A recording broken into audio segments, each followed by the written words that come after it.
found that it was empty, ran back, told the disciples, and then went back to the tomb thinking that somebody had stolen the body. And there she is weeping. It's kind of a pathetic situation, isn't it?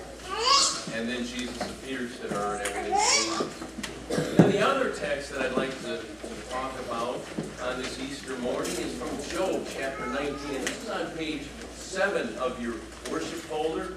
Job is an Old Testament book, and you probably heard about the patience of Job and the suffering of Job. Job is a guy who had a pretty tough life. But in the midst of his struggles, listen to what he said.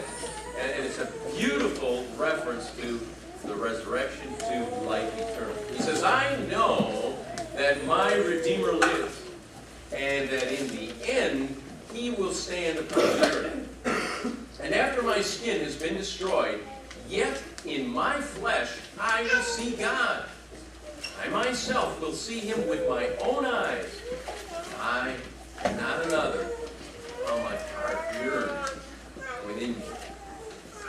Now, in past years, I've talked quite a few times on Easter Sunday about the historical nature of the resurrection, that it was a real event. It isn't something that was a myth or a symbolic story, but it happened in history, like World War II, like Abraham Lincoln was president. And that is very, very important. There's a lot of folks today that would like to lead other people to believe that the resurrection didn't really happen.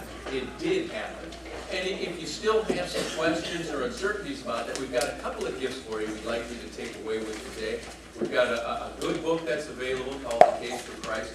And we would really like all of you to go home with a DVD called The Road to Emmaus. And it's only half an hour, but every family, please take one home and play it during the week. I think you'll really enjoy it. And free of charge. It's really free. Our way of saying thank you for being here today.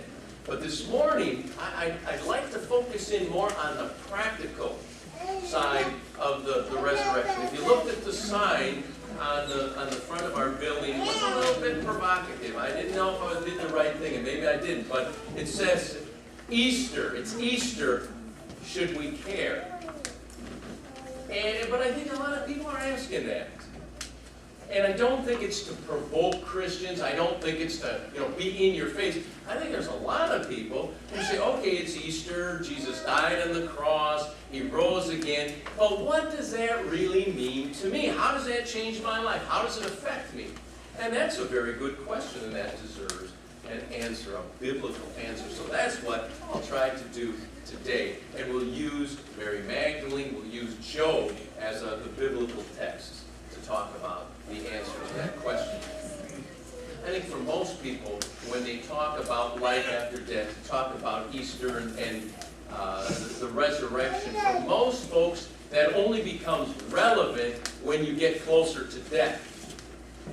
When you're younger, or just when death isn't close. If death is 5, 10 years away, not in the foreseeable future, you don't really think about life after death. It's more, what do I got to get done today? Where do I want to be in 5 years?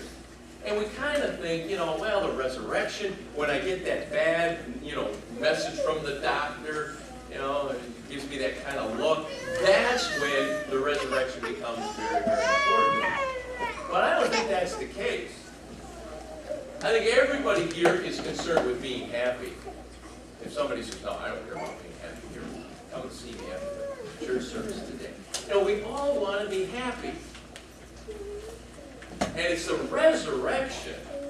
It's the resurrection that is the foundation of a solid, certain, contented happiness. If you want to be happy, you want to understand the resurrection. Now, I think if you take a poll of people and ask them, are you happy? They would probably say, oh, yeah, I'm happy. Who's going to say I'm not happy? The pollsters look at them and say, well, what's your life? You mess it up? People aren't always honest in polls. So folks are going to probably say, oh, yeah, I'm happy, I'm happy. But if you would ask them, are you satisfied? Now, there you get closer to the truth about what's going on inside. Now, we live in a culture where satisfaction cannot be a part of the equation of life. I mean, our whole economy is based on the premise that you got to have more, right?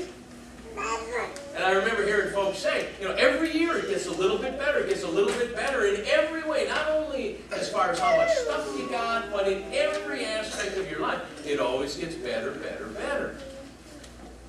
But you probably know that it doesn't always get better, better, better, does it?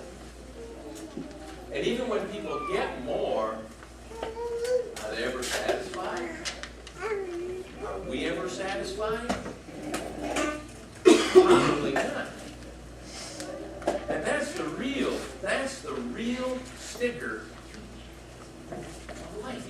People from poor countries, they look at our country, they look at us and they say, if I had half of what Americans have, I would never complain in the rest of my life. I would be satisfied. Isn't that what they say? Of course, that's not true, is it?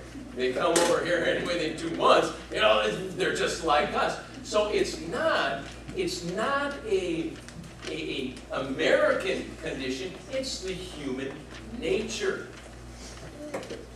We're not satisfied. We always want more, and that leaves us disturbed either when we don't get what we want or have what we want, or when we get what we want is not what we thought. I've always enjoyed looking at James Dean posters.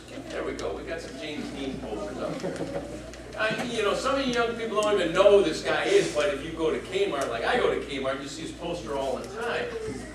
The guy who owns Kmart must like James Dean. But I have never seen a James Dean poster where he's smiling, where he's happy, where he's contented. He either looks bored, he either looks like he wants to kill you, or he's got a chip on his shoulder. Now, the bizarre thing about James Dean is the guy was parking cars, and he luckily got a spot in a movie that took off, and the guy became an urban legend.